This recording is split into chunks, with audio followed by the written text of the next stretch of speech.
What up? What up? What up? Welcome to the Live Game episode 194.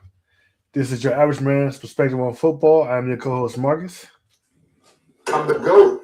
The GOAT. I'm the greatest of all time. Really? Yeah, undisputed. Undisputed. Next up, we got Herman. Say what up, Herman. Hey.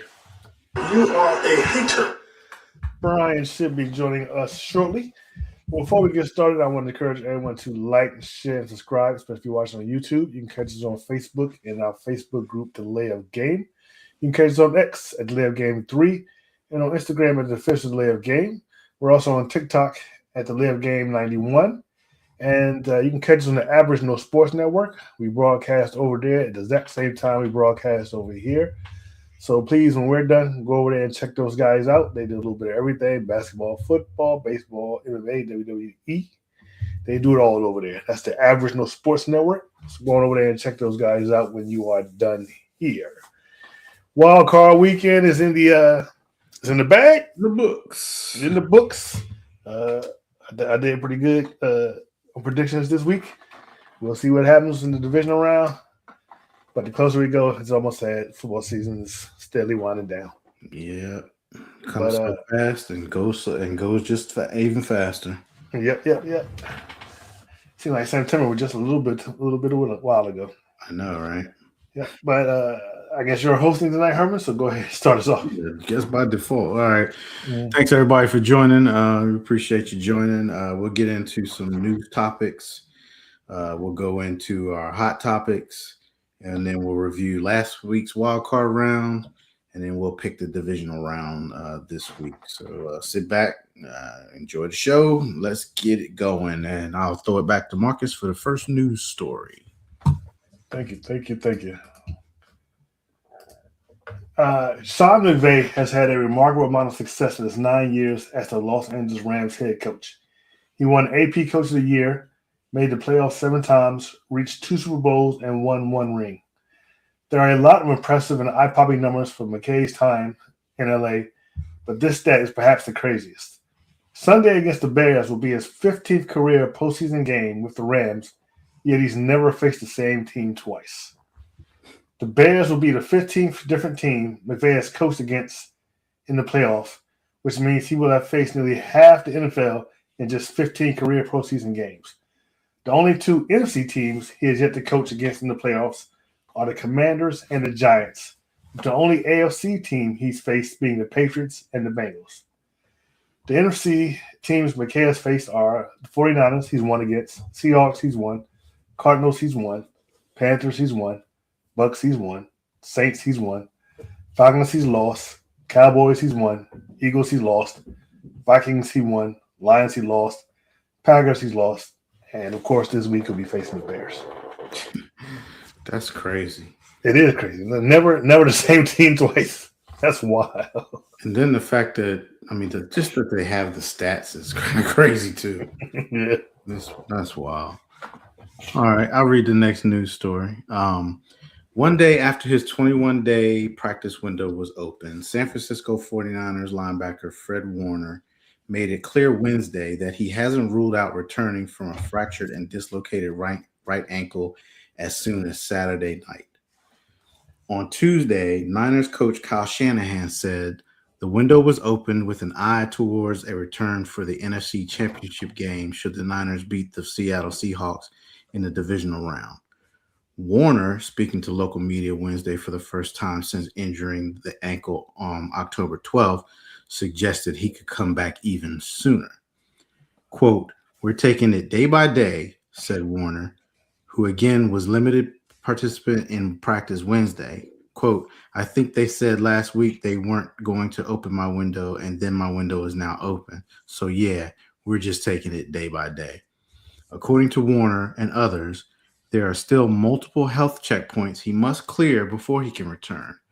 Those might make playing Saturday a bit ambitious, but much will depend on how the next couple of days go. So, I don't know. Can't rush him back, but at the same time, you're not guaranteed to get to the championship. That's true, but all that is, man, is that modern medicine is them new materials they replaced all that bone and cartilage with. Yeah. And a lot of pain medication, probably. They're getting 24 hour a day care, literally. Yeah. You know? And a lot of pain medication. Oh, yeah, definitely. Numbing. Because I know as soon as I stub my toe, I'm pretty much done for the week. I know. Yeah, it's a lot different now with these players. Boy. I'll go ahead and read Brian's story. Okay. John Harbaugh and the New York Giants are finalizing an agreement to make him the next head coach, and barring any setbacks, a deal is expected, sources told ESPN's Adam Schefter on Wednesday night. The deal is not final, and contract numbers are still being negotiated with, one source telling Schefter. There is still a lot to work through. But barring any setbacks, Harbaugh is ready to accept the Giants deal, and the team is expected to hire him as soon as possible, sources said. Harbaugh interviewed with the Atlanta Falcons on Monday and had tentative plans to meet with the Tennessee Titans on Thursday, but New York was the first team to have him in its facility for an interview. He arrived Wednesday morning and stayed into the early evening before returning to his Baltimore area home on which Giants owner Steve Tish's private jet. The veteran coach said he'd be looking for a team that has a strong quarterback situation. The Giants have Jackson Dart, a talented rookie who works best off platform in much the same way that Lamar Jackson does in Baltimore. Draft capital is also important, which will allow Harbaugh the opportunity to add good young players in much the same way the Ravens did in Baltimore during much of his tenure. The Giants have the 5th pick in this year's draft and don't have a 3rd-round pick that was used to get Dart, but could replenish with a trade.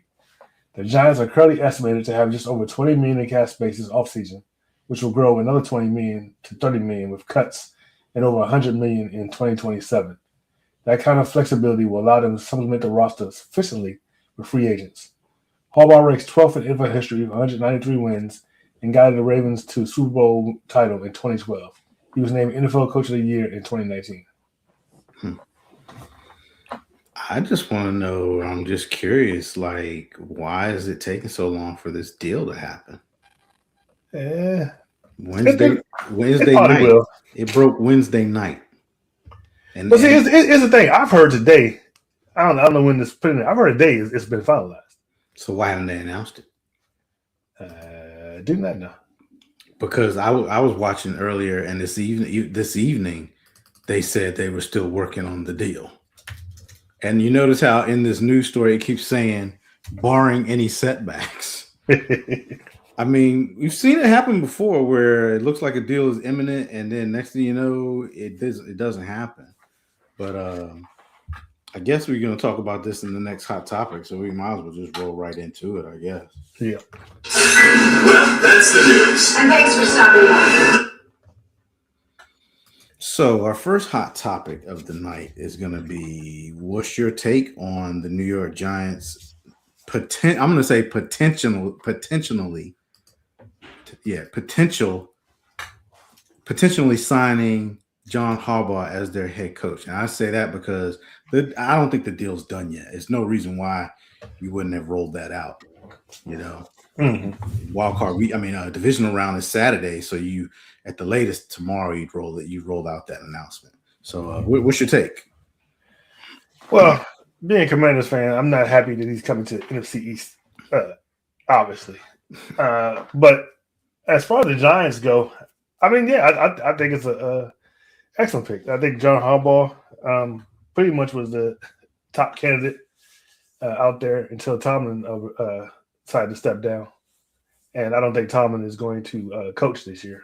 Yeah, he's expressed interest in television. So obviously John Harbaugh is the top coach, the top pick out there. I think it'll be good for them. I've been on the Giants all season, even though they had a losing record. They got the number 5th pick of the draft. I like what they have in the future. They got Neighbors, they got Jackson Dart, they got Scatterboo, they got that defensive end.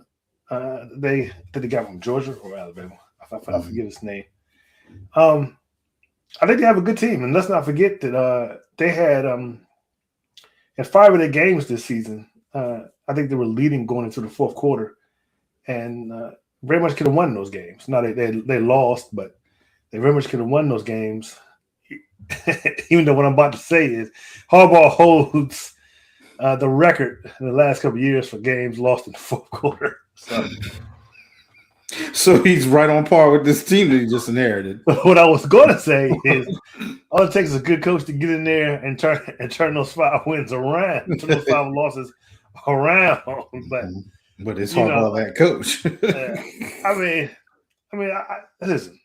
To me, it's an obvious pick. No matter what you think of Harbaugh, no matter what you think of how his time ended in Baltimore. If the position was open for the Commanders, I would have been desperate to have him as coach at the Commanders. And I think a lot of teams would have. I think it's a good pick. I think he can build. I think they have a pretty good roster already. I think they can build more. We just talked about the salary cap, and we just talked about the picks. And if anybody can do it, if anybody's stable enough to do it, I believe it's Harbaugh. And even though he wasn't able to elevate, some people say, oh, he wasn't. He had Henry and Lamar, and wasn't able to get them over the over the top to reach the Super Bowl. I just feel like his time in Baltimore had gotten stale, it had gotten old. He's still a great coach. I think this will turn out.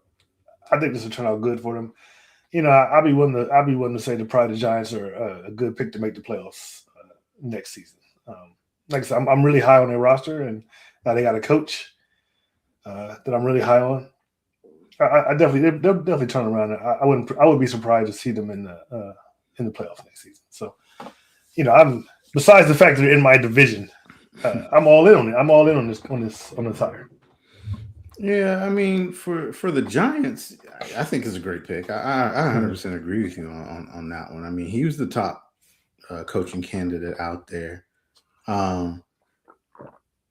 There's rumors about him possibly bringing Monken. If Monken doesn't get a head coaching job, there's rumors about Monken becoming their OC. I just feel like if that happens, we're looking at Baltimore East at this point. At that point, but here's the thing. Monken came from Georgia. I think Monken is a great coach, but Harbaugh, listen, man, run this damn ball. Why do you have to tell him that? Damn ball. If he's that great of an offensive coordinator, he should not even have to be told that when you have Derrick Henry. But it's a given. I would like to hear. We'll probably never hear it, but I would like to hear him sit down and tell him and explain why he got away from Derrick Henry in all those games. Well, you might get that because if he goes to New York, now let's say he doesn't get because he's got a couple of head coaching interviews too. If he doesn't get the head coaching, any head coaching jobs, and Harbaugh brings him to New York, the New York media is going to ask him, are you going to run the football? Why would you get away from running the football? He's going to have to answer to that. Yeah. But back to Harbaugh, I guess for me, I'm not sold on Dart. I don't think that Dart. I look at Dart like. He's no Lamar. He's definitely no Lamar, and Harbaugh only won one. No, he didn't even win with Lamar, so he couldn't get there with Lamar. He's getting a lesser. Well, he did. He did win. He didn't win the Super Bowl with Lamar, but he did win with Lamar. He got to AFC Championship. But he didn't win the Super Bowl. Everything else is a participation trophy. I always say anyway. But I'm not sold on Dart. Like Dart, and this is gonna be a little. He's like, to me, like a Johnny Manziel, Baker Mayfield, early career Baker Mayfield, when he was that Baker Mayfield. The current Baker Mayfield, no, he's a matured Mayfield now. Mature. I'm not sold on Dart because, for one, he doesn't know how to protect himself. It's not going to change. He's too much of a competitor. That's what they say. It's the competitor in him. He's going to go out there and you'll be lucky if you're going to get him for 17 games for the season because he's going to do something dumb. He's not going to slide. He's going to get himself hurt. So that's the one thing that would worry me about Dart from if I was Harbaugh. Secondly, and he's choosing this, so I guess he's marrying this quarterback. We always talk about a coach wants his quarterback, right? Yeah. But I guess he's choosing his quarterback this time. So maybe that's not the situation where you're just inheriting a quarterback because he is deciding to go there. I guess if you look at a lot of the openings, he probably would have had to have inherited a quarterback anyway, except for maybe Cleveland. I'm trying to think of those because Atlanta's got their quarterback. Well, if he went to the Steelers, I guess they would have to get a quarterback too. But, Titans have their quarterback. Titans had their quarterback. And I think the reason he didn't pick the Titans was, one, New York, of course, is a bigger market. They always kind of want the bigger market. And then two, I think he wanted to avoid being in the AFC against his brother again. I think that was probably part of his reasoning. That's a great point, Darian. And that's what I'm wondering. Like, would he go turn around and be like, well, I didn't draft him, because when you get under the gun, things change. You know what I'm saying? Yeah, but has Harbaugh ever been that guy that's throwing quarterbacks under the bus? Look, no, he stays pretty quiet. But if the thing is he's always been at this point he's with Lamar, and we know Lamar's the face of the Ravens. So if he had thrown him under the bus, that would have been a bad situation. But he was there with a couple of dudes. He was there with Flacco, and but he won a Super Bowl, so they were winning. But this is the thing with Dart's not proven to be the face of the franchise yet. With the Giants, like that's what they want him to be. But I still think the Giants and the Giant Nation is not 100% sold on him. So I don't know. I think the Giants Nation might be sold on the fans. I don't know if the fans are. They maybe the organization is. I thought he looked pretty spectacular. I mean, you're 100% right. He needs to learn how to slide. And him and Scatterboo need to. But I don't see the spectacular. Play for longevity instead of playing for the. But I don't see. I don't see the spectacular. I just don't. I mean, I've seen enough of them. I got to watch. Maybe I guess I need to watch more. And then once Neighbors come back, I mean, shoot. Yeah, but you got to. Everybody's sold on Neighbors. Everybody. Oh, of course, Neighbors is But at the same time, too, if Neighbors is all they have, you can bottle him up. So you can shut him down. Like, I mean, if they don't have a number two or a good tight end, a good tight end, I'm not that worried, about how to stop Neighbors at that point. But I hate that he's coming to our Division 2. But then at the same time, I mean, he hasn't won the big one in a while, and he always loses close. But if he keeps him and Tomlin ruled that division. I don't need a coach. Yeah, but I mean, look, they ruled that division, right? Mm-hmm. But let's look at Cleveland. First, it was the Browns. We got the Browns in there, and then Cincinnati. While I'm full in on Cincinnati, I actually believe in Cincinnati, but Joe Burrow is never there for a full season. So they were always battling division between the two of them. But you come into the NFC East now, it's a whole different ball game. It just is. Mm-hmm. We know that our division is different, And McCarthy learned that when he came. I mean, he won, but and Harbaugh he's going to win, but I don't know if he's going to turn around next year. I don't know. They'll have maybe they have a winning record, but they won't win the division. I'm going to say it right now. Clip it. They will not win the division. They will have a winning record, but the NFC East is a totally different monster when it comes to battling it out for that division, and we know that. It was a great move for the Giants. I'm just interested, and that's true too. I don't know, man. Jalen Hurts is trying to win that title, but as for now, you're right. He is still. You are a hater. Whatever. We'll get into that later too. He is still the worst quarterback in the division, but I wish he went somewhere else. But at the same time, I'm not that. I don't know why. I just feel like I'm not that concerned. It's the Giants. We've owned the Giants for forever at this point. It's getting old beating the Giants, so maybe this will make things a little more interesting. I mean, they're not going to stay bad forever. It can happen. Ask Cleveland. I bet people kept saying that too. Cleveland can't stay bad forever. But that's Cleveland, though. Okay. Giants have won the Super Bowls. They've been to Super Bowls. They have 4. So. Oh man, but it's been a while. But it's been a while for us too. So all right. Well, let's move into our next hot topic. And this is an interesting one because I thought about this too before it was even put in here. Would the Ravens and Steelers be better off filling their head coaching positions with hotshot young coordinators or a seasoned Super Bowl winning head coach like Mike McCarthy? I'll start this one off since you went first on the last one. And I'm gonna look at it like this. For me, I think that the Steelers, in all honesty, should be in rebuild mode at this point. Mm-hmm. I don't necessarily think that they have a lot of pieces there. They don't. We know they don't have a quarterback, and they haven't really had one since Ben Roethlisberger. And then you get, of course, then they got Aaron Rodgers late in his career. They do have a decent run game. So I'm going to say that they need to rebuild, get a young quarterback, get some younger talent on. You know, please get 2 wide receivers, please. I'm so tired of seeing the Steelers with no wide receivers or just 1 wide receiver. You know, they had Pickens, nothing happened. Then they went and got DK. They got rid of Pickens, got DK. DK did pretty decent because they rely on their tight ends. But as soon as DK was out, you know, the last 2 games of the season, we see what happened. So I think for them, they would be better off getting a young coordinator, offensive. Please get an offensive-minded coach too, please, because the Steelers have always been known for their defenses.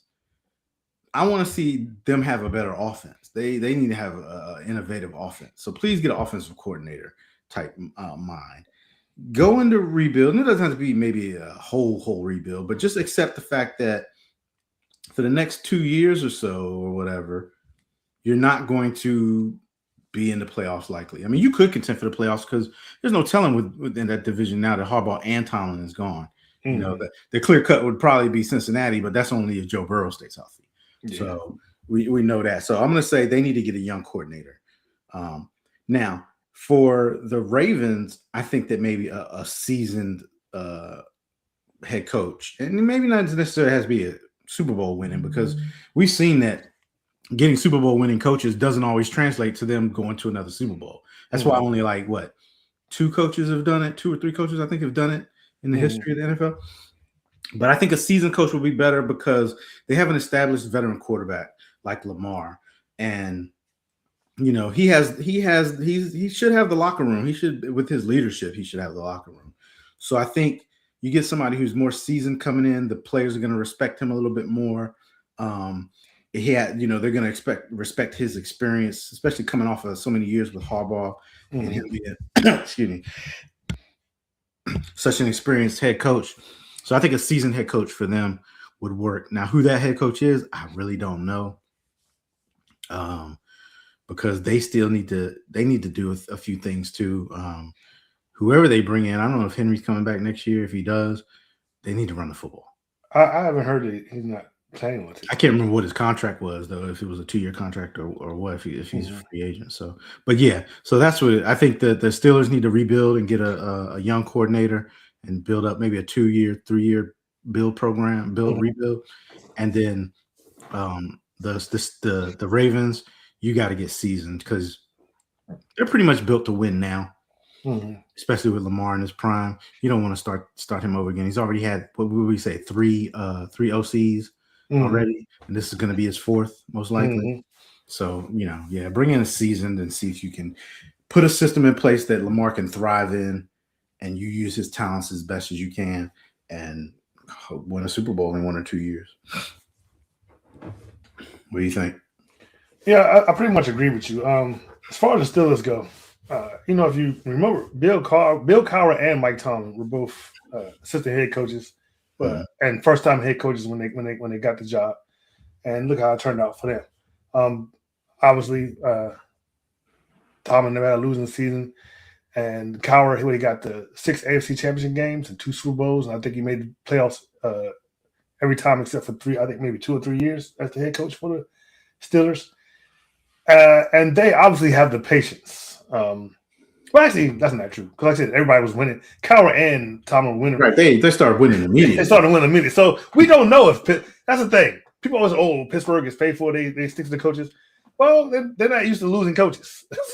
That's true. So we don't know if they're patient or not. So I guess we'll see. I believe, get a hotshot young coordinator in there. You definitely got to get a quarterback situation. You got to get that quarterback situation resolved. I think that was part of Tomlin's downfall. They never had a replacement for Big Ben. Nope, never. Trubisky was not it. Who else was there? Rudolph was not it. And let's be honest, Aaron Rodgers wasn't. Yeah, he wasn't. I mean, he got him to the playoffs, but that didn't even mean anything. And here's the problem with Oh, and what's the name? Russell Wilson wasn't it? Yeah. The other guy, New York Jets guy now, what's his name? The young guy got drafted by the Bears. I forget. I can't remember. Yeah, he wasn't it. And that's the, I guess that's the one problem of always having winning seasons is you're never too high on the draft board. Yep. So yeah, and they're not going to be high this year on the draft board. Right.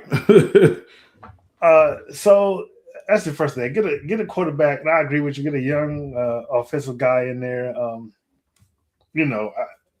I think probably, as soon as Seattle is done, whether they win it all or not, people are going to be looking at Kubiak, obviously. Even though I think this is only his first season, but I think he's the hottest name out there right now for OCs.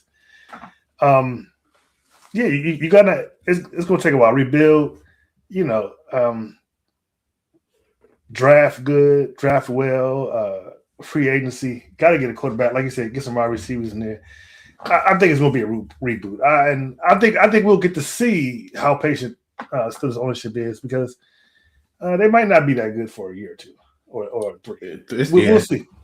It's going to have to be if you want to do a true lasting, I think, build and that can sustain. Yeah, if you're going to bring in their coach, you're going to keep around there for plan on keeping there for 15 years anyway. Then exactly you got 3 years to rebuild. Right. As long as you're showing progress and everything, and like I said, if Steelers are bad, we know the Browns are going to be bad, and we don't know if Burrow will play the whole season. So, you might have a lot of leeway. The only good team that might be in your division is the Ravens, right. possibly. Yeah. So, yeah, just rebuild, get a young hotshot coordinator in there. As far as the Ravens, and this is why the Ravens are the best job out there, simply because you got Lamar in this prime. You already got your quarterback. Right. That's one thing you can't complain about. Oh, I didn't have a quarterback. Why they get the draft I wanted? It's Lamar in this prime. Two-time MVP. Figure out how to use them. So, figure out how to use them. Yeah. And I think it should probably be a seasoned coach. Like I said, I looked this up. Really, the only Super Bowl winning head coach out there that's available really is McCarthy. The only one out there, I think the other one that might be available is Pete Carroll and Bill Belichick. And that's enough. Yeah. Belichick already said he's not coming back, right? I think. Yeah. So here's a crazy pick. Because right now the Bears and LaFleur have not come to terms on his contract on his contract extension. I think Matt LaFleur to the Packers.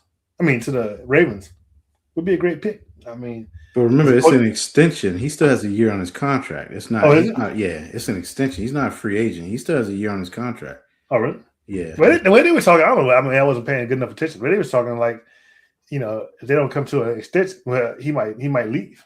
Nah. Well, that would be next year. He's still under contract for one more year. They don't like to do the lame duck. The lame duck thing. Because if he wasn't under contract, he would be interviewing. Teams would be interviewing him.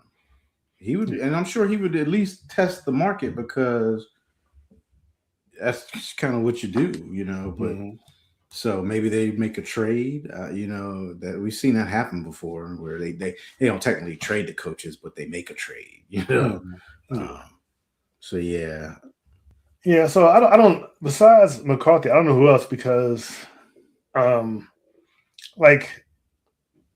would want a guy who, even though he didn't end a successful season, McCarthy didn't. He still had a hell of a run at Dallas. He did. 12-5, three straight years is pretty good. Like I said, he's an offensive guy. He works with quarterbacks, and you got Lamar and you possibly have Henry. It'd be hard to go wrong. I would not want. I don't think I would want Stefanski or. Nah. Definitely not Mike McDaniels. I think Mike McDaniels should be OC. Yeah. I think he should be everybody's top list for OC. Right. I think Philadelphia should be opening with their checkbook to try to get him there for OC. I don't even feel like he's a good OC. I think he is. How? I think he is. How? I guess that's what we could talk about. Those first two seasons in Miami, man, that offense was mind blowing. And he comes from the McVay tree, so But I don't see the McVay part of it at all, Harley. Go ahead. so I that's the only coach I can think of. There might be some more out there I'm missing, but I would definitely for Baltimore seasoned head coach because you got the pieces in place, Yeah. and they got to get that defense back on track. Baltimore's known for their defense, and the defense was terrible this season. You have to get that defense back on track. So I don't know, maybe bring in a defensive guy. I don't know, but They need I say for Baltimore, seasoned head coach for Pittsburgh, go ahead and get a young hot shot coordinator. See how it turns out. Yeah, I think offensive both. I think both Pittsburgh and Ravens need to have a offensive minded coach. Mm-hmm. And I think that because it seems like they've always almost had a head coach that was defensive minded or swung more towards the defensive side. And it's not producing what you needed to do on offense. But look what Mike McDonald did in Seattle. He's came in and he got a good he brought in a really great OC too. And just I mean, they hit on JSN. They got the two running backs. Sometimes things just fall into place for that OC too, where the defensive coordinator can truly just be hands off, or the defensive minded coach can just be hands off. But at the same time too, like I said, when you think about offensive, let's think about the Ravens and their offensive drafting, right? Mm-hmm. They've drafted Lamar. Who else big has been a real big whoa? They drafted. That's an offensive player. Andrews. That's it. That's pretty much it. Look how long it took for them, and they're still working on getting receivers. Flowers has been better, but who's likely? Likely is a tight end actually. Likely's pretty good though. Yeah, they drafted him. He got hurt, but it's just. I just feel like the focus has been so much on their defense that their offensive side just gets neglected. Like at this point. Just like Dallas went out and traded for Pickens, right? And you gave Dak a whole nother weapon. And they hit on Williams in the offseason. And the head coach, he's an offensive head coach. You see what I'm saying? Now our defense suffered from it. Okay. But that was more because of who you hired. Exactly. If you get a good defensive coordinator and you have an offensive-minded head coach, I feel like he can really focus on the offense. Because if your defense, you can have a halfway decent defense to top 15 and be like, if your offense clicks the way it should and runs the way it should, you'll be fine. You know what I mean? But when your defense is bad, well, we see what happens with that. So yeah, I just think offensive coordinator because offensive minded. And I guess you're right. McCarthy is pretty much the only one out there who probably really. But I don't know about his system with Lamar because Dak didn't run. Yeah. Well, yeah, it seems like Lamar is trying to stop running. So. Yeah, but is he really super strong pocket presence passer? He's gotten better each year. He's gotten better each year. And then I don't know, maybe McCarthy walks in there and maybe helps him out. Maybe. I mean, he is, like you say, he is a quarterback type guy. So, yeah. All right, so good two hot topics. Let's get into reviewing last week's games. We have the first game up was the Los Angeles Rams traveling into Carolina to take on the Panthers. This was the I don't want to move on to the Divisional Round Bowl. It seemed like just from the game. The Rams won this one 34-31. So this was actually a good game. And it was a lot better than I think a lot of people expected. I think we thought that the Panthers were just going to get run over by the Rams.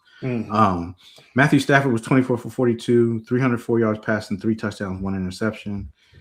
Bryce Young, 21 for 40, 1 touchdown, 1 interception on 264 yards. Kyrie Williams, 13 carries for 57 yards. And Chupa Hubbard, 13 carries, 46 yards, 2 touchdowns. Puka Nacua, 10 receptions, 111 yards.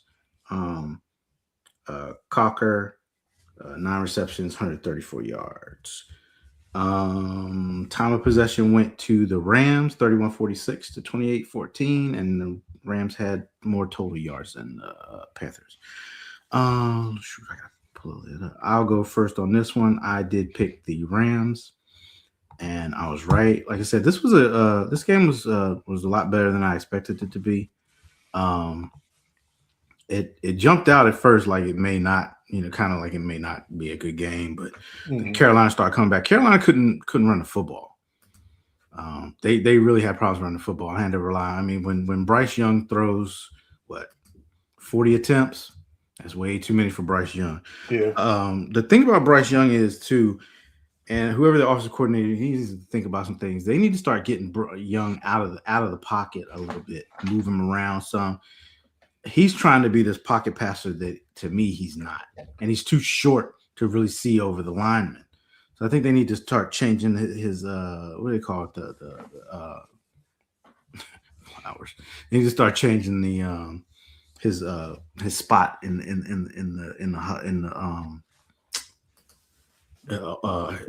God, totally lost my thought. But anyway, they need to move him around a little bit more. I think he's not super, running quarterback. I just want to see him move some, roll the pocket, get him outside the pocket a little bit. Yeah, plus he's a shorter guy, so so he can make cleaner throws. They just picked up his 5th-year option too. Did they? Yeah, they decided to do, which I was surprised actually. But because I think this playoff run helped him. Yeah, it did. But I was thinking to myself though, if they had a better quarterback, they would have won that game. You think so? Yeah, but I did pick the Rams. Rams looked good. Man, they got to get Devontae Adams more involved though, because Puka, man, they using him up a little bit too much, I think. But I picked the Rams. I got this one right. Who'd you pick? Yeah, I also picked the Rams. Much like you said, I wasn't expecting this to be much of a game. But the Panthers came to play. There was, Rams are my Super Bowl pick, and I'm not gonna lie, I was pretty worried. I was like, oh, the Panthers are gonna knock these guys. I was like, what's going on here? But the Rams have been they've been like that later on in the season. They haven't been as dominant as they were at the beginning of the season. Their defense really needs to step up. I don't know what's going on with them. You can say what you want. Panthers were a playoff team, but they kind of limped into the playoffs. It shouldn't have been this close at all. Yeah. And Stafford throwing interceptions, that doesn't help. But thank God for Puka Nacua, man. What's McVay? He gets the most out of a wide receiver, boy. He does. He really gets the most out of a wide receiver. He knows how to pick him, boy. It's like, dude, defensively, you gotta stop. You gotta not let him be the one to beat you. That's hard to do. And then Devontae Adams on the other side. That's kind of hard to do. But yeah, this game was probably one of the best of the weekend, and start out like that, it was pretty cool. But I picked the Rams, and I was right. All right, let's move into the next one. We had the Green Bay Packers traveling into Chicago to take on the Chicago Bears. The Bears held court at home and won this one 31-27. Caleb Williams was 24 for 48, 361 yards passing, 2 touchdowns, 2 interceptions. Jordan Love was 24 for 46, 323 yards passing, 4 touchdowns. Leading rusher was Swift, 13 carries, 54 yards, 1 touchdown. And Josh Jacobs for Green Bay, 19 carries for 54 yards. Leading receiver for the Bears was Loveland, the tight end. He had 8 receptions for 137 yards. And Romeo Doubs, 8 receptions, 124 yards, and 1 touchdown for the Packers. Bears had more total yards than in this one, 445, and the Bears won the time possession 32-41 to 27-19. Who'd you have in this one, Marcus? I took the Bears, and I believe this is the only time this year I've taken the Bears and they've won. So I finally got it right. I just didn't have a lot of faith in the Packers. They're too inconsistent, and I hadn't realized that I'm losing this game. The Packers have lost 5 in a row. Did not know that. Wow. Did not know that going. So they pretty much limped into the playoffs. We talk about the Panthers just barely got there. Packers limped. You going there to the playoffs, not winning a game in over a month. That's what you call limping into the playoffs. Oh, yeah, definitely. And so Jordan Love, 46 pass attempts. Too much passing, bro. Oh, Too much. You got Josh Jacobs. He only averaged 2 point. He had 19 carries, 55 yards, 2.9 average per carry. I don't know if it was the Bears defense, but I just feel like you should have run more. And then, of course, this game comes down to what it always comes down to, the Bears season. The Bears don't play into the fourth quarter. I just don't know how they managed to get away with this nonsense. 25 points in the fourth quarter. Yeah. And they do this almost every game. They played like garbage all the way into the fourth quarter. It's like they don't know the game has started. They're out at the concession stand into the fourth quarter. we got a game. Right. And this is the part I hate about this, because Caleb and Jaden Daniels will always be linked. But these kind of games, even though they're ridiculous, this is what builds your legend, because everybody loves fourth quarter comeback quarterbacks. Yeah. Everybody, those get talked about the most. Everybody loves it. But I'll give it props to Ben Johnson. I was high on Ben Johnson, and he's managed to turn this team around. I think I forget what they were last year. They were terrible last season. He turned them around, but I just, it's hard for me to think you're going to win a Super Bowl not playing to the fourth quarter. If they make it to the Super Bowl like this, yes, I'm going to be amazed. Yeah, I'm going to be amazed. They keep doing. They do it. And they keep 25 points in the fourth quarter. It's crazy to me. Like, I don't know who you put more blame on, the Packers for letting that happen, or Chicago for being able to do it. It's wild. But I picked the Bears, and for the first time this year, they didn't let me down. Yeah, I was with you on the Bears too, and it was more about the lack of trust I had in Green Bay. Like you said, you just didn't know which team was going to show up, and then the fact that you said they lost 5 in a row, I didn't even realize that. So you can't. We talk about this all the time. You cannot go into the playoffs on a downward trend. No. You just can't, because when you do it, you're going to lose in the first round. You're going home early. Like you said, it was a lot of passing on both sides of the field. Love had 46 attempts. Caleb had 48. I'm going to chalk it up to the defenses weren't letting the other teams run the football. And they weren't. I mean, Jacobs, 19 carries for 55 yards. He wasn't running efficiently. So, but it's like you said, 25 points in the fourth quarter is crazy. You want to say you can't sustain that, but they keep sustaining it. So until it bites them in the butt, it's working. But I was with you. I picked the Bears, and I did get this one right too. All right, moving into the next game. We had the Buffalo Bills traveling into Jacksonville to take on the Jacksonville Jaguars, and the Bills finally won a road playoff game. They won this one 27-24. Josh Allen was 28 for 35, 273 yards passing, and 1 touchdown. Trevor Lawrence was 18 for 30, 207 yards passing, 3 touchdowns, and 2 interceptions. Cook was 15 carries for 46 yards, and ETN had 10 carries for 67 yards.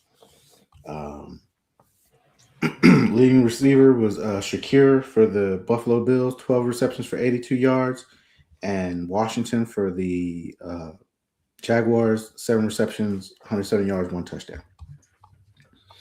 Total yards, Jacksonville actually won that with 359 total yards to 340. And the time of possession went to the Bills, 33-49 to 26-11. I'll go first in this one. I did pick the Bills to win this one. I'm on a roll right now. I just didn't expect. I'm just going off of the past with Jacksonville and the experience that the Bills had. I expected the Bills to win this game more handedly, in all honesty. I noticed that Jacksonville just they're inexperienced in the playoffs, and it seems like when they do get to the playoffs, they just. I'm not going to blame it all on Trevor Lawrence, but they choke. Yeah. You know, they just do. They don't have good playoff track record. Maybe that'll change now that they have their coach. You know, he had them playing good football. They were 13-4 this year. Yeah, And they were 4-13 last season. So yeah, so big turnaround. big turnaround.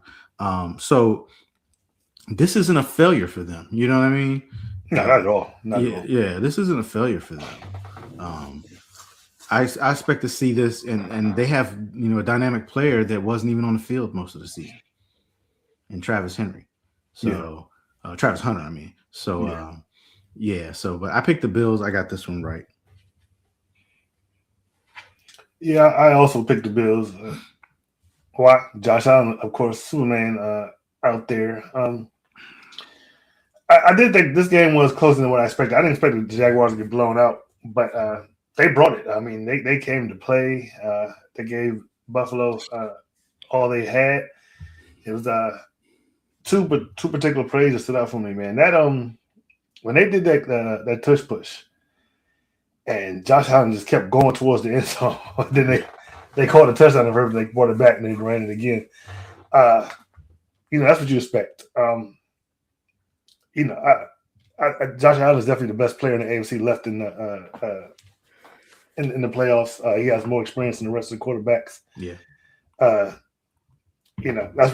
That's your Superman. That's what you expect. As long as Josh Allen is on this field, the Bills have to be. You have to be afraid of the Bills and think they can beat you. And then the second play was that last interception that Trevor Lawrence threw. That pretty much ended the game. Can't do that, Trevor. Can't do that. Can't do that. Can't do that.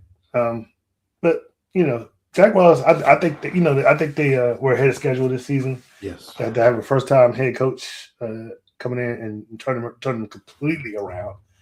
I don't think they got anything to hold their head down on. They won the division, but it's the Bills. As long as Josh Allen is out there, they have a very high chance of winning, especially in the playoffs. I picked the Bills, and I was right.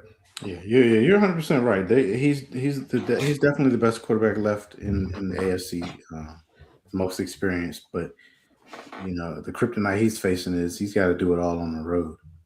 That's true. Well, they said they hadn't won a road playoff game. They hadn't. Yeah, and they did win this one. So, but also another key point. The Buffalo Bills were quick to vote against the tush push, and now they use it all the damn time. Yeah, that's funny. That's funny. Yeah. Oh no, we vote against it, but we're going to use it to win. You're right. It'll be gone next year, hopefully, so we don't have to worry about it no more. I think that's why the Eagles trying to stop using this so much. So it would die down and maybe people won't think about it. But no, that needs to go away next year. Plus, they started to get bad at it too. Yeah, it didn't start to work it stopped working every time. Yeah. All right. And speaking of the Eagles, let's move into this next game. Woohoo! San Francisco 49ers went on the road and beat the Eagles at home 23-19. Oh, poor Eagles. Cry, Eagles, cry. You are a hater. Yep. 18 for 30. Brock Purdy was 18 for 31, 261 yards passing, 2 touchdowns, and 2 interceptions. On the flip side, Jalen Hurts was right at where his average usually is, 20 for 35, 168 yards passing, 1 touchdown. Leading rusher for the 49ers was McCaffrey, 15 carries for 48 yards. Flip side, Saquon Barkley, 26 carries, 106 yards. Leading receiver for the 49ers was Robinson, 111 receptions on 111 yards, 6 receptions, 1 touchdown. And Devontae Smith, 8 receptions for 70 yards. 49ers had more total yards in this one, 361 to 307.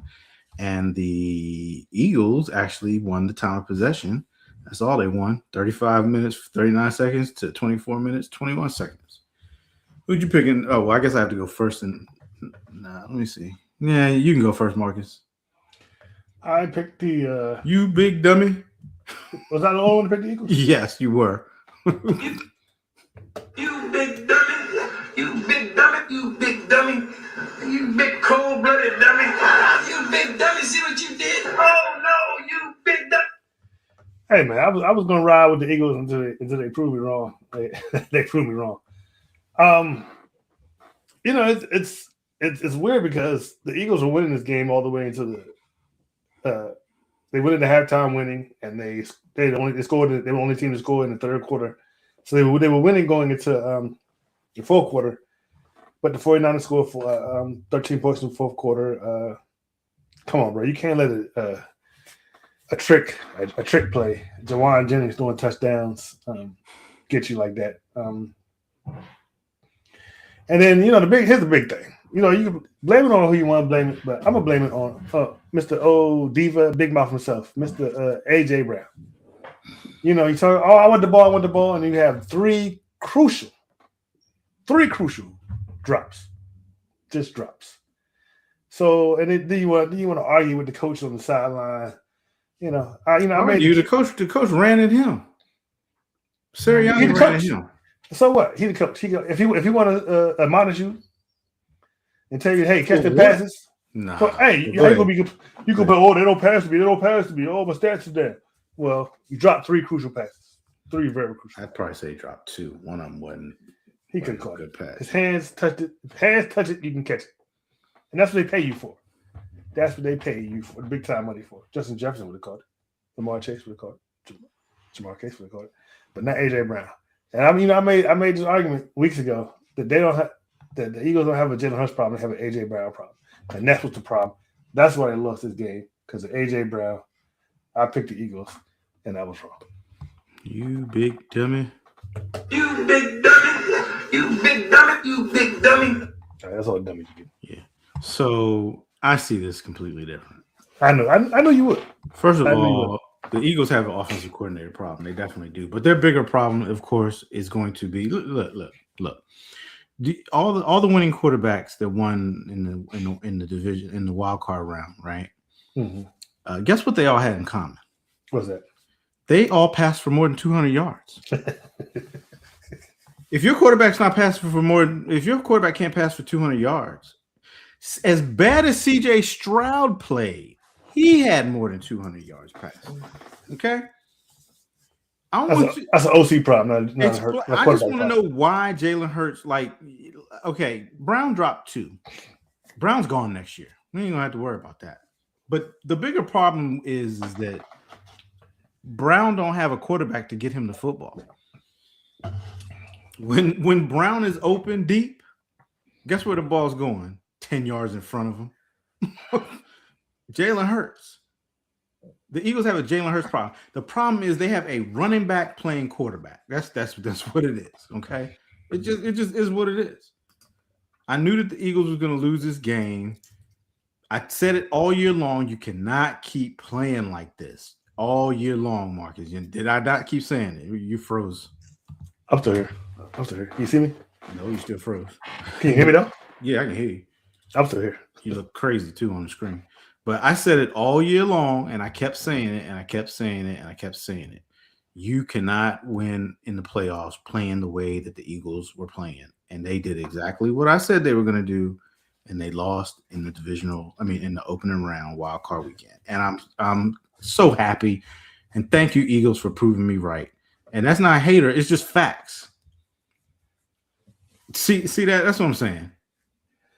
That's what okay.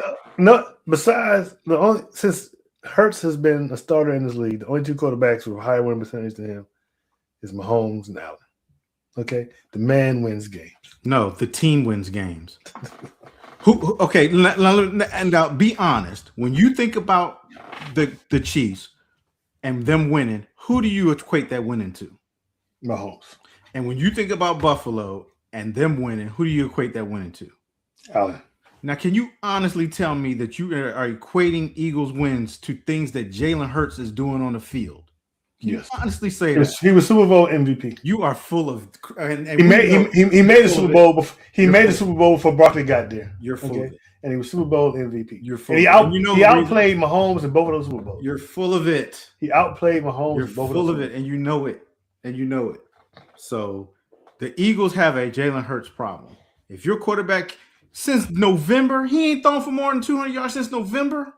Has he had to? Yeah, you usually should. I bet. Guess what? If you don't have to, do you need to? He had to this past weekend, and he didn't. That wasn't his fault. No, it wasn't his fault. Okay. Yep, there you go too. You could definitely put 10 other quarterbacks in there, and they would be better. They would be better. I don't know if I say that. I'm just saying. Look at this win percentage. They would be. I would love for my Commanders to have that win percentage. Okay. Why y'all ain't winning? You wouldn't be winning. You would have Super Bowl twice and won Super Bowl. You'd have won. You probably wouldn't even have them. You know why? Because your team's not built like theirs. They know what their defense is built like, and they have one of the best offensive lines in the league for a while. Anyway, Eagles did exactly what I said they were going to do. You can't play like that all year long, and they lost because of Jalen Hurts. Clip it.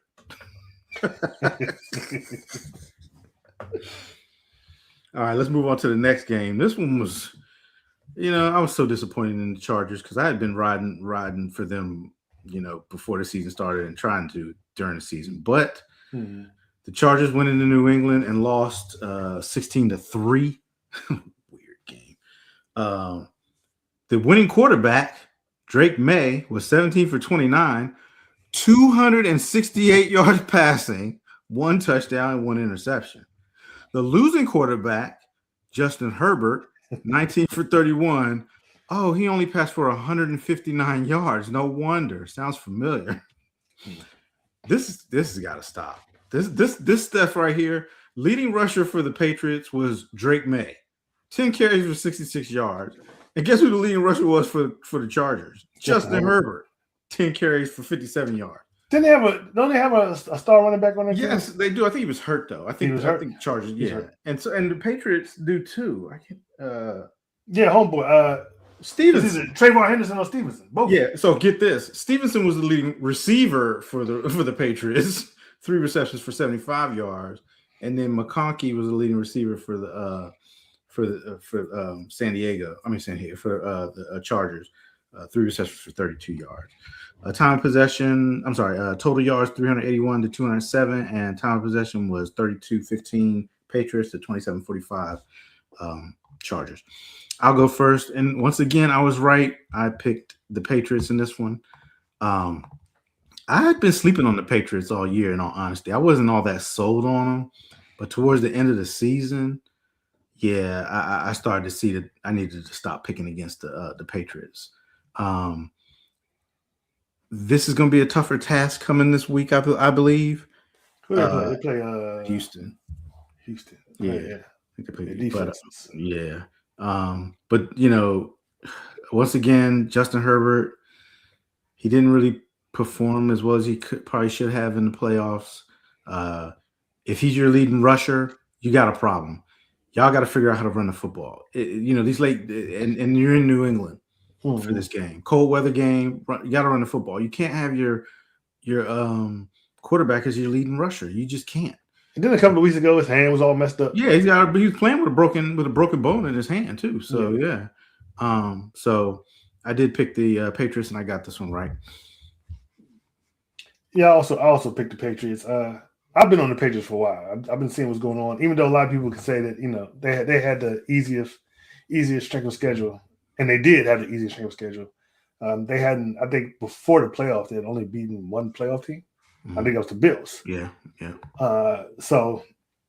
But hey, Mike Vrabel went in there and turned this thing around, and then Josh McDaniels, he sucks as a head coach, but you can't deny him his OC expertise.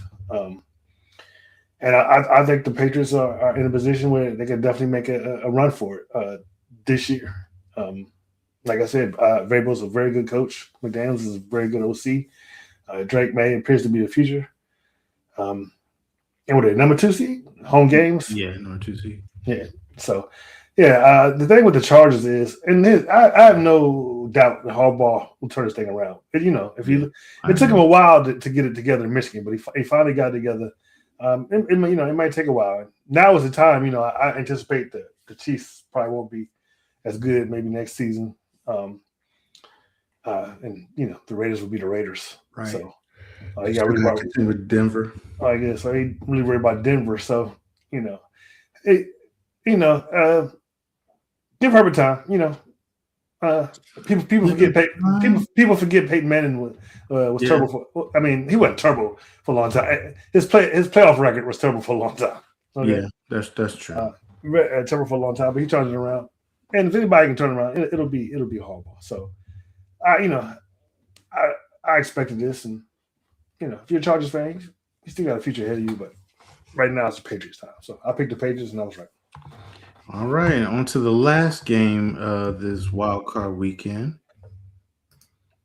We had their offensive line is definitely trash. That's why he was playing with a broken hand.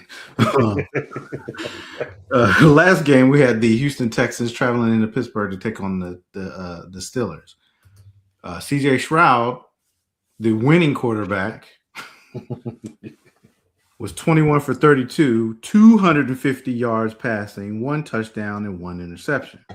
On the flip side, Aaron Rodgers, the losing quarterback, was 17 for 33. Guess how many yards he didn't have, Marcus? Over 200. He had 146 yards and 1 interception. Leading rusher for the Texans was Marks. He had 19 carries for 112 yards, 1 touchdown. And then on the flip side, you had Warren, 12 carries for 43 yards. Leading receiver for the Texans was Kirk, 8 receptions, 144 yards, 1 touchdown. And the leading receiver for the Steelers was Metcalf, 2 receptions for 42 yards. The total yards wasn't even close, man. 408 total yards to 175 by the Steelers. And then time of possession was 32-22 to 27-38. I'll go first on this one. I picked the Texans. The Texans is that team that we see every year that gets hot, and you shouldn't want to play them going into the playoffs. Their defense is definitely making up for a little bit of lack in their offense. Stroud played pretty bad, but I'm not going to blame it all on Stroud because I don't know what the heck his center was doing all night long. Like, bruh, act like you've been a center before. I don't know, bro. 5 fumbles, lost 2 of them. The snaps was going all over the place. Now, yeah, the fumbles I'm gonna put on him. I'm gonna definitely put those fumbles on him. And an interception. Yeah, an interception. But man, I mean, I think it kind of got him where he's so worried about getting the snap. Yeah, he can't focus on nothing else at that point. You know what I mean? That might have been the case. Yeah. It's like, dude, center, man, you got to do better, bro. Like coming this week, he got to do better, and so does Stroud. Though he has to do better too. But that defense, man. 6 points. They held the Steelers to 6 points. Aaron Rodgers, Hall of Fame quarterback, under 150 yards passing, and they held him to 6 points. When your defense is playing like that, you can afford for your offense to lack a little bit. So, I picked the Chargers. I picked the Texans, and I got this one right. You also picked the Texans. We know the Steelers. They limped into the playoffs. I don't think anybody was scared of the Steelers, and definitely not Houston with the defense they have. But like we just said, Houston, your offense, you got to do much better going forward. Got to do much better. You can't, your defense saved you. Your defense saved you. Great defense. That's the only thing that's going to save you if you keep playing like that. But that's why I picked them because I had much faith in the defense and no faith in the Steelers at all. And the score showed that 30-6. And let's not act like this was Aaron Rodgers in his prime. Oh, yeah. But he's still a Hall of Fame quarterback. Huh? He's still a Hall of Fame quarterback. Yeah. You can't deny that, but this isn't him in his prime, and I don't think he had a chance against Houston's defense. So pretty much ended how I expected to end, and picked the Texans, and I was right. All right, how'd you do this week? I went 5-1. I went 6-0. Damn. So now I'm currently above 500 for the season. I need to stick. That's great. All right. Let's get into the divisional round games this week. First game up on the slate, we got the Buffalo Bills going into Denver to take on the Broncos. The Bills are 1.5-point favorites. Disrespect the first seed, the number 1 seed in the AFC. Why don't you? They can't even get the 3-point favorite at home. Wow. The predictor sees this as a toss-up. It likes the Bills 50.3% of the time. I'll go first in this one.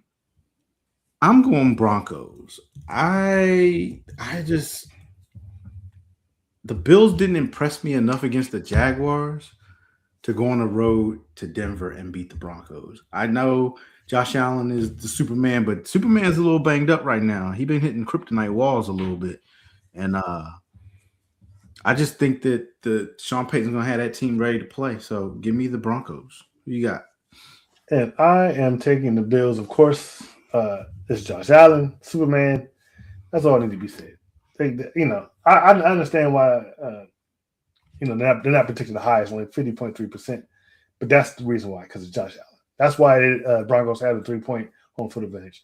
No, Because Josh Allen. They don't have it. Yeah, they don't have it because they're facing Josh Allen. So I'm definitely picking the Bills. All right. Moving on to the next game, we have the 49ers traveling into Seattle to take on the Seahawks. This is the third matchup. This is the rubber match, they call it. They split in the regular season, playing each other.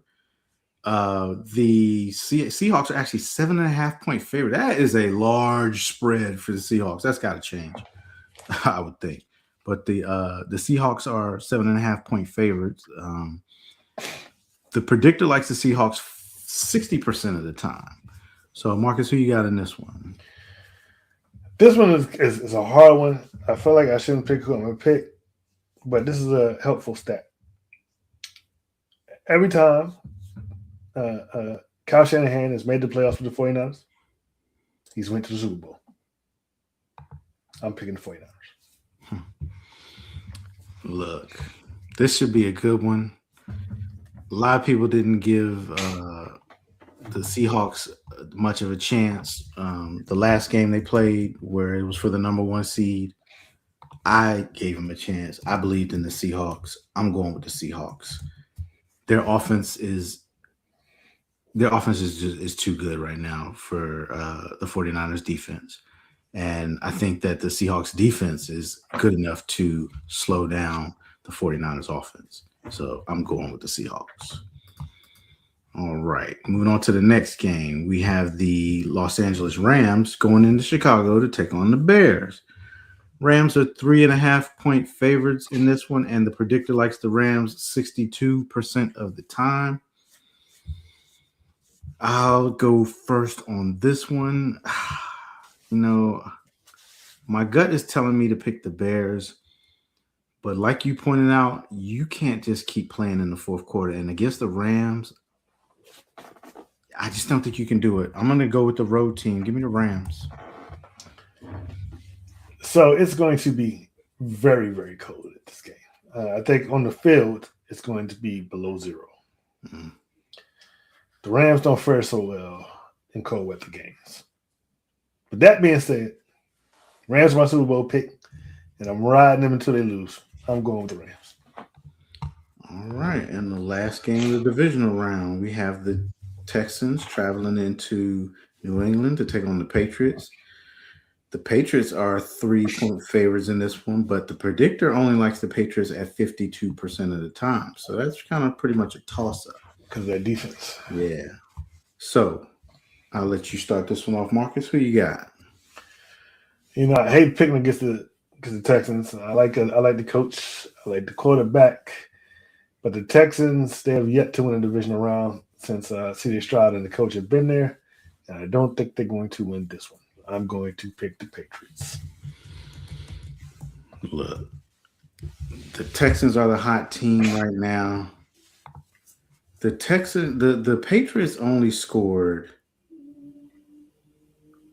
16 points against the Chargers. With the Texans defense coming in there, I'm going with the Texans. They're the hot team. This might be that Cinderella story that we haven't seen in a while, where you get this one team that gets hot and gets on a roll, and they're on that roll, man. They are playing. That defense is playing. If Stroud can hold on to the football, not have the dumb turnovers, and if the center can snap the ball right, where Stroud's not worried about where the ball's going to be at the snap, I think the Texans are going to pull out the upset. So give me the Texans. Well, the Texans haven't lost, I think, since November 2nd. So yeah, that's so if you want, so like you said, if the team is going in the playoffs hot, it's definitely them. It's definitely them. So all right, so that's our picks for this week. That comes to the end of the show. Final thoughts. I noticed this weekend during the wild card, coaches act like they just don't have punters, man, or field goal kickers. Now I can get a little bit of reluctancy with some of the field goal kickers because I see what some of these field goal kickers are doing. They're kicking bad. But the thing about this going forward on fourth down stuff now, it's magnified in the playoffs. I think that if you don't get it, it's more magnified than it is if you get it, in my opinion. So my final thought is some of these coaches got into the wild card round, man. They start playing a little desperate, almost like I call it Madden ball, where you just going for it all the time. It's okay to punt and play defense, especially when the other offense is struggling. Play the field position game. I think it was the Bills game did it a couple times, and I forget what other game it was. I got to start writing notes down when I watch these games so I can come back and talk about it because I'll be forgetting some of the stuff. But my final thought is it's okay to punt. You got a final thought, Marcus? You take it. Yes, I do. I got a final thought. And I just want to say one name. You're frozen. No. Can you see me, though? Yeah. Can you hear me? You're good. I just want to say one name. That name is Lynn Jones. And I want to say that name because all you sports reporters who are hating Lynn Jones because she decided to big up Liam Cohen, y'all are some. You are a hater. And, it doesn't look good on you that this is an old black woman at that. And all she was doing was up there being an auntie, letting know how proud of a job she did for that proud of a job that Liam Cohen did. And for all y'all dogging her out and saying she's unprofessional, she's been in this business a lot longer than y'all have, okay? A lot longer than y'all have. So if she wants to get up there and praise Liam Cohen, and you worried about it took 30 seconds, and, it's not professional, we got a deadline, F your deadline. You was going to ask the same dumb questions you always ask. Or how's it feel to lose? Or blah, blah, blah, blah, blah, blah. I bet you he enjoyed her interaction with her much more than he enjoyed any interaction with any of you babblers. So I'm giving big ups to Lynn Jones. Keep doing what you're doing. And if you want to go up there and say what you want to say and give praise to the coach, you do that. And that's my final thought. All right. So before we get out of here, I want to encourage anyone to like, share, and subscribe, especially watching on YouTube. You can catch us on Facebook in our Footspray group, The Layer Game. You can catch us on X at The Layer Game 3. Catch us on Instagram at The Official Layer Game. And you can catch us on TikTok at The Layer Game 91. You can also catch us on the Aboriginal Sports Network. We broadcast over there at the same time we broadcast over here. So when you're done here, going over there and check those guys out. They do a little bit of everything over there. MMA, WWE, football, the Aboriginal Sports Network. We will see you next week. Same bat time, same bat channel. Peace. We out. Peace. Thanks for watching.